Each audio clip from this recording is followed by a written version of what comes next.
Portal Colmundo, fin de semana. John Didier Rodríguez, La Balanza, con los pesos y contrapesos de la actualidad. Colmundo, la radio que te acerca.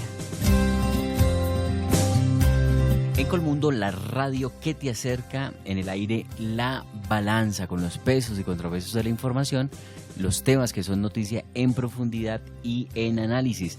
Esta semana se inició la entrega de las armas por parte de la guerrilla de las FARC en las diferentes zonas veredales como parte del programa de este proceso de paz con esta organización al margen de la ley.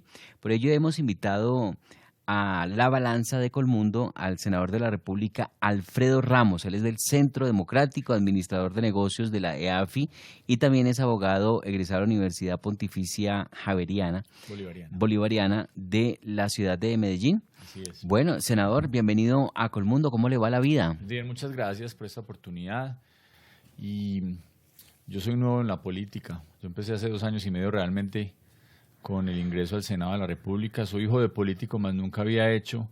Y para mí, enfrentarme a tantos temas de país ha sido supremamente interesante a nivel personal y a nivel profesional. Y creo que hay mucho que hablar y le agradezco esta oportunidad que me da para invitar, para poder dialogar con la ciudadanía sobre tantos temas de coyuntura por un lado y sobre todo temas de fondo de país, que es lo que hace falta, que falta mucha más profundidad en el análisis de muchos de estos temas y nos quedamos simplemente en titulares en muchas ocasiones.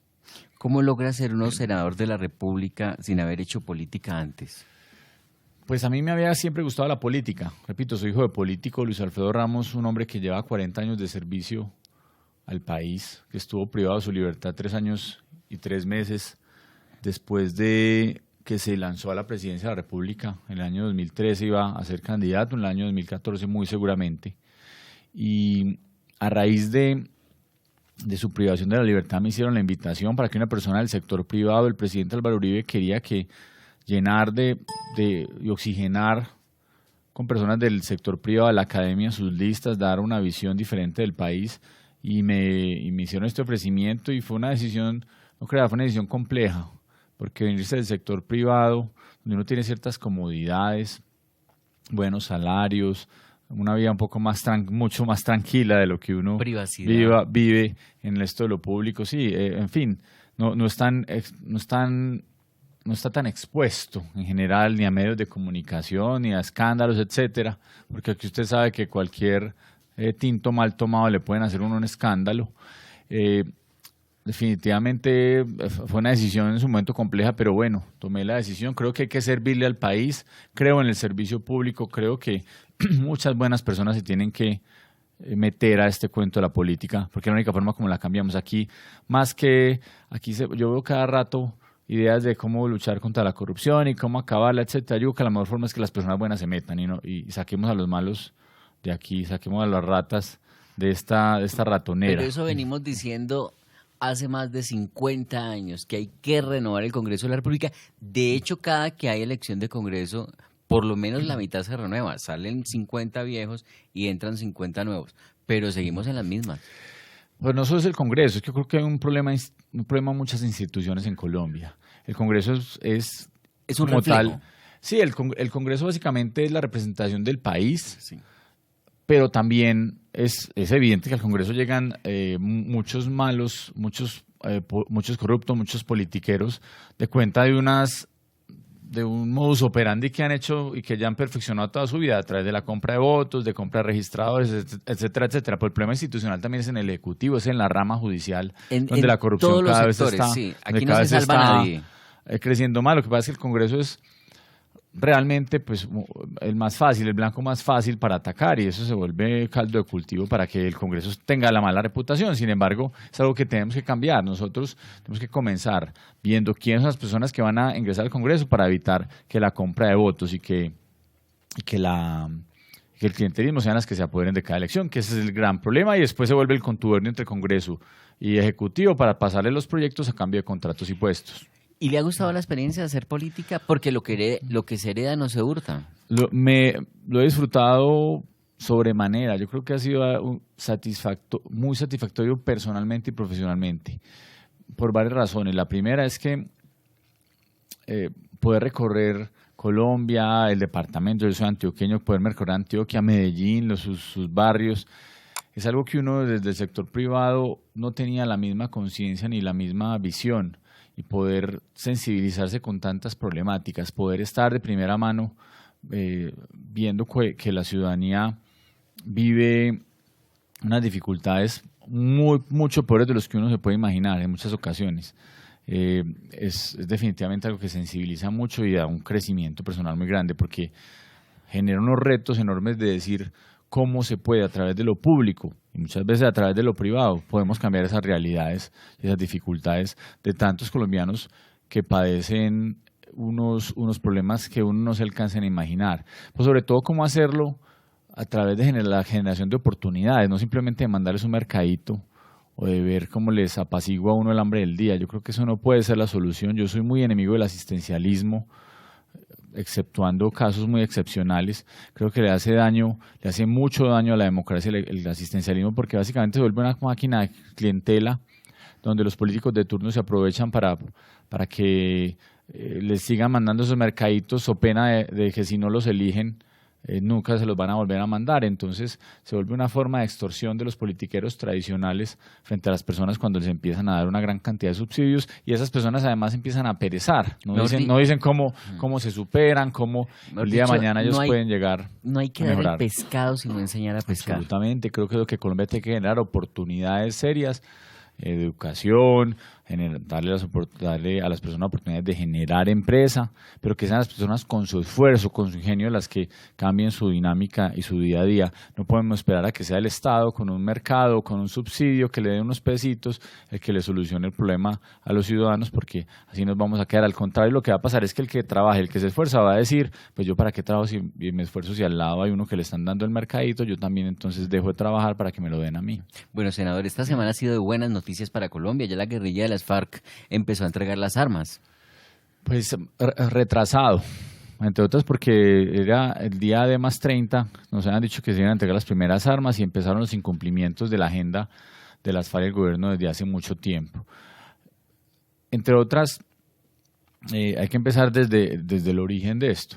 El 2 de octubre ganó el no y el resultado no lo respetó el gobierno nacional. Se sentó y con unos voceros del no intentó hacer un documento forzado, después se terminó refrendando de una manera ilegítima, desconociendo la voluntad popular, y bueno, ya empezó esa supuesta implementación de los acuerdos con unos errores enormes como el de la justicia especial, que va a ser básicamente un instrumento para perseguir a los militares y a la oposición política, y a las FARC darles toda la impunidad posible, como el de volver estos documentos que firmaron entre el gobierno y las FARC, meterlos al bloque de constitucionalidad. Eso es un tema que es increíble, que esos documentos terminen siendo más importantes que nuestra propia Constitución, y en general cometiendo una gran cantidad de equivocaciones que van a generar una repercusión enorme, porque estamos perdiendo la democracia, la estamos socavando completamente a través de sistemas como el Fast Track, donde se aprueban leyes en 2 debates sin la posibilidad de que el Congreso haga modificaciones, haga proposiciones, donde el debate básicamente depende de lo que diga el gobierno. Esos son temas que generan un golpe muy grande a la democracia. Aquí, a través del anhelo de paz, se genera una dictadura solapada, donde las FARC hacen lo que les dé la gana con el país y el gobierno se acomoda a las pretensiones de las FARC, y el Congreso, de brazos cruzados, se queda pasivo ante lo que está sucediendo. Así que es preocupante, y bueno, y la entrega, ojalá que sí cumplan, porque es que hay un problema muy grande.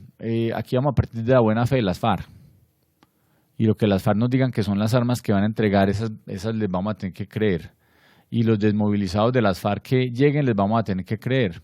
No sabemos si va a haber o no milicianos en las zonas de concentración.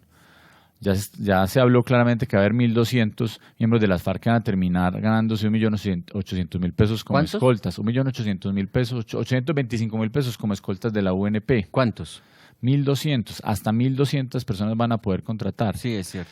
En fin, son muchos temas que dejan preocupación al país, porque finalmente lo que estamos viendo es que la criminalidad le ganó al Estado, y eso va a generar nuevas formas de violencia. Ya se ve como el ELN se va tomando cada vez mayores apropiaciones y cómo el día de mañana grupos al margen de la ley, bandas criminales, etcétera, van a terminar pidiendo lo mismo, mayor participación en política, impunidad y en general la organización de una nueva estructura del Estado que le hace mucho daño a Colombia. Senador, pero ¿por qué ver el vaso medio vacío? ¿Por qué no lo vemos medio lleno?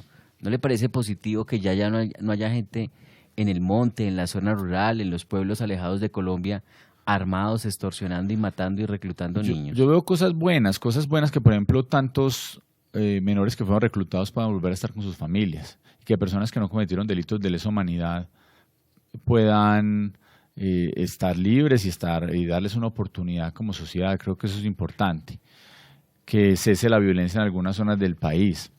Pero la paz como tal no va a llegar. Aquí mientras exista narcotráfico, aquí mientras exista minería criminal, aquí mientras exista el contrabando, la corrupción, esto son formas de cada vez socavar más la democracia y empieza a generar un desespero muy grande en los ciudadanos.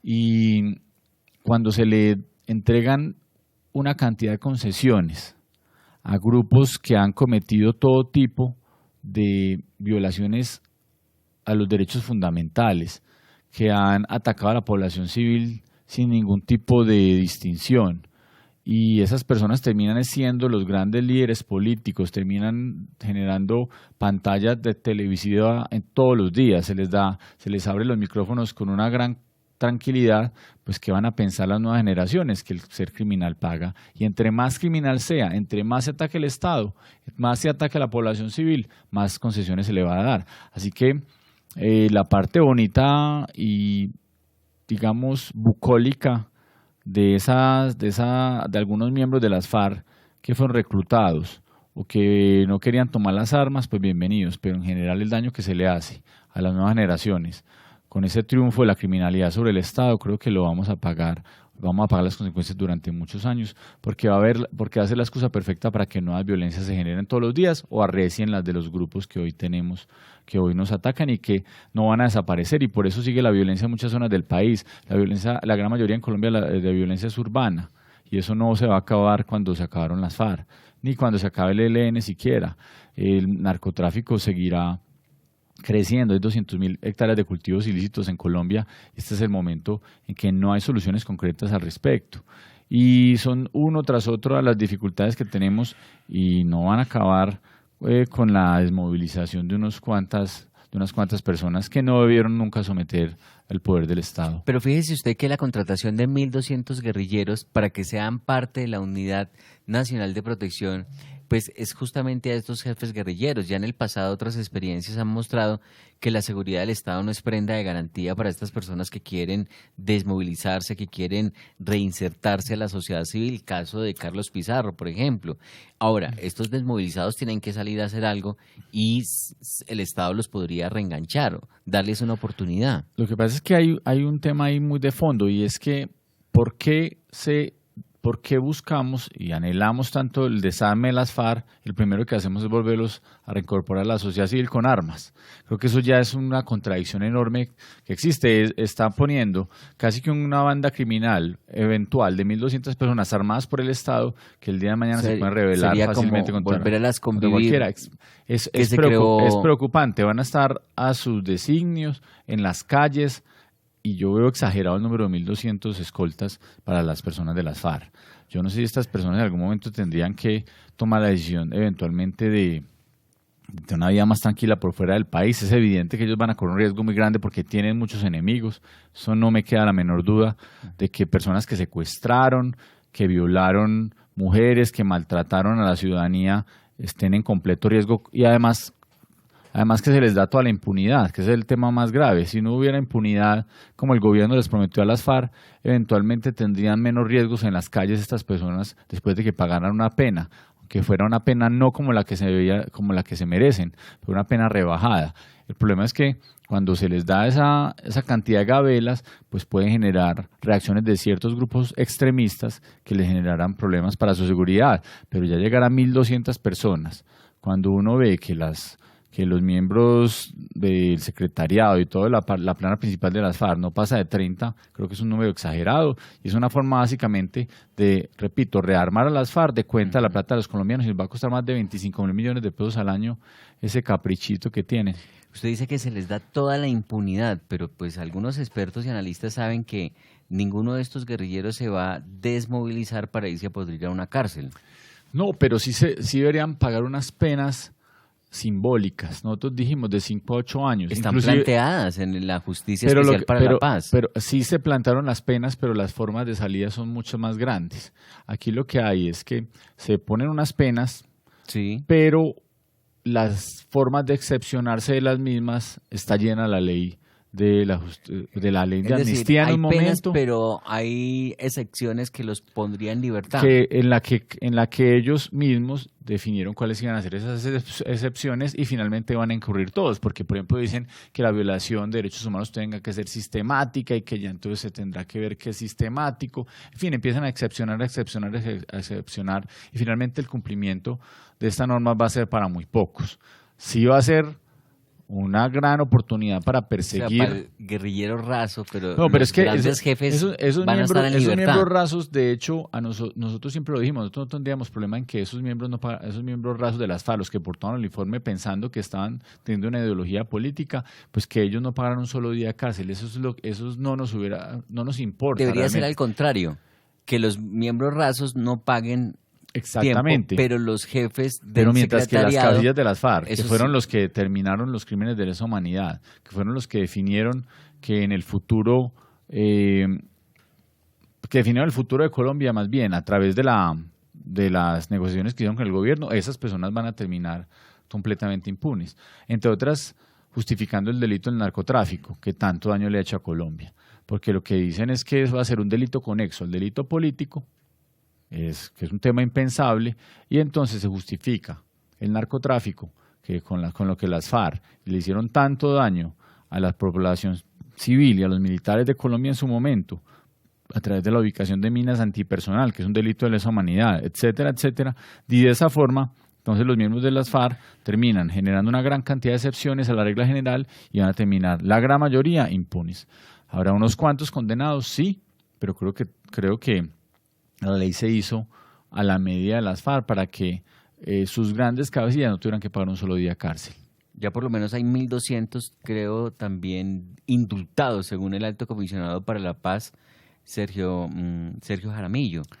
Y además personas que están en la cárcel, que ya pagaron 5 años y que pueden salir inmediatamente que haya cometido cualquier crimen de lesa humanidad, que es parte de la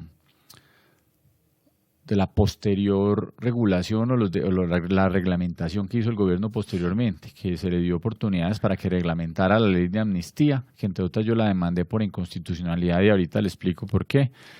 Y el gobierno después reglamentó aún con mayores prebendas para las FARC, la idea de que miembros de las FARC que hoy están en las cárceles colombianas puedan salir de manera inmediata pagando simplemente 5 años de condena sin siquiera pasar por otra instancia judicial. ¿Usted por qué habla de una dictadura solapada? Porque es que cuando un gobierno empieza a tener todos los poderes, el Congreso, por ejemplo, una extraña coincidencia con las Cortes desde hace mucho tiempo. Eso ha pasado con todos los presidentes. Pero el de acá yo creo que están llegando ya a una entrega a la Constitución. La Corte Constitucional ha sido la peor defensora de la Constitución. Cuando le da la gana la defiende y cuando es a favor del gobierno se arrodilla. Eso es desde hace rato. Pues la Corte Constitucional yo creo que ya lo está haciendo de una manera muy impúdica. Las personas que están llegando allá no tienen ni las competencias ni las calidades profesionales ni académicas que deberían tener. Ya está volviendo básicamente un lugar para que la politiquería empiece a corroer esa institución que es la mayor defensora de la Constitución Nacional, y lo que vemos son personas que sin la preparación buscan es saber cómo después salen para ser contratistas del gobierno o cómo les nombran familiares después en altos cargos del Estado. Eso creo que es algo que tiene que cambiar mucho, y la Corte Constitucional, repito, hace mucho tiempo está legislando, porque lo está haciendo a través de legislación, está imponiendo legislación para que el gobierno nacional haga lo que se le venga en gana. Ya la última que tienen es, senador, que el presidente Uribe tuvo la oportunidad de cambiar todas estas costumbres politiqueras y estamos como estamos porque eso es lo que han venido patrocinando los gobiernos de todos los tiempos. Pero hay que mirar las cosas en sus justas proporciones. Durante el mandato del presidente Uribe, al que siempre uno tiene que hacer referencia como miembro del Centro Democrático, porque eventualmente las preguntas del periodismo van a ese punto a intentar comparar los momentos. Creo que en el gobierno del presidente Uribe se le dio total independencia a las Cortes, a las altas Cortes, y tan es así que se terminó en un grave conflicto con la Corte Suprema de Justicia. Y en general las altas Cortes tumbaron lo que tenían que tumbar en su momento e inclusive en algunas ocasiones pudieron haberse excedido en sus poderes para perseguir a ciertos miembros del gobierno del presidente Uribe. Porque no es el tema del que quiero profundizar, pero en el gobierno del presidente Uribe siempre existió independencia de las altas Cortes. Lo que hemos visto en el gobierno de Juan Manuel Santos, tristemente, y por eso hablo de dictadura, es que además de que el Congreso está arrodillado, el Congreso infortunadamente siempre ha sido arrodillado al gobierno de turno. Aquí las altas Cortes, que eran la última cortapisa que tenían, pues se convirtieron en básicamente botines burocráticos y botines políticos donde se está aprovechando para que el gobierno actual legitime sus decisiones a través de las decisiones de las altas Cortes. Entonces, entender que la Corte Constitucional no hace nada frente a temas como el fast track, donde había una violación evidente a la separación de poderes, que la Corte Constitucional no haga con absoluta... el fast track, perdón, lo interrumpo, senador, con el fast track lo que apruebe el Congreso no va a revisión de la Corte Constitucional. Tiene una revisión única, como dicen, única y automática, sí va. Tiene un solo mes para hacerlo, tiene 30 días para hacer esa revisión. Y sí, pero por ejemplo no permiten la participación de ciudadanos, no permite que haya demandas de inconstitucionalidad, solo es por vicios de procedimiento, no por, como dice el acto legislativo. Y la Corte Constitucional no dice nada al respecto, se quedó callada y le pareció perfecto que ella no tuviera la posibilidad de hablar sobre los problemas de fondo de estos artículos que se van a demandar o que se van a estudiar por parte de la Corte posteriormente a raíz del desarrollo del denominado fast track. Así que... Y por eso esta dictadura solapada termina siendo un golpe a la democracia y al Estado. Absolutamente. Es que la democracia tiene unos fundamentos concretos y el más importante es la separación de poderes y el equilibrio que existe entre los poderes. Y lo que estamos viendo es que el gobierno nacional desde hace rato, repito, no solo se tomó el Congreso de la República, en el fast track sí que se ve. El Congreso no puede modificar, no puede hacer proposiciones, tiene que tener permiso del gobierno, cualquier proposición que haga un congresista. Las mayorías para aprobarlo son superiores o para improbarlo son superiores a las mayorías normales de cualquier ley. Se restringe el número de debates, es decir, es una absoluta violación al proceso constitucional, al proceso de reforma constitucional, y la Corte Constitucional posteriormente se quedó silenciosa al respecto, le pareció muy bien. Yo digo que ahí la Corte Constitucional hace rato perdió, repito, toda su independencia, está jugando más a cuál es el interés del gobierno, y todas las decisiones que ha tomado la Corte han favorecido esta dictadura solapada.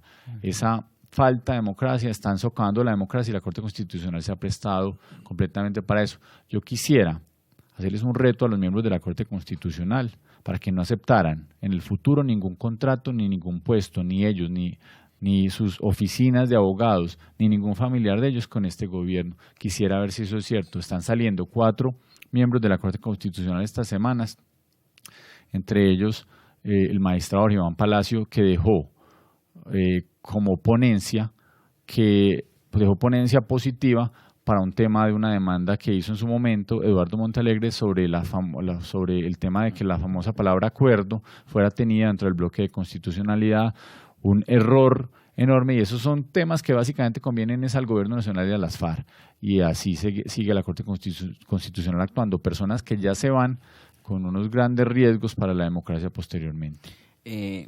¿Usted es el hijo mayor del Luis Alfredo Ramos? Así es. ¿Cuántos hijos son? Somos 2 hijos.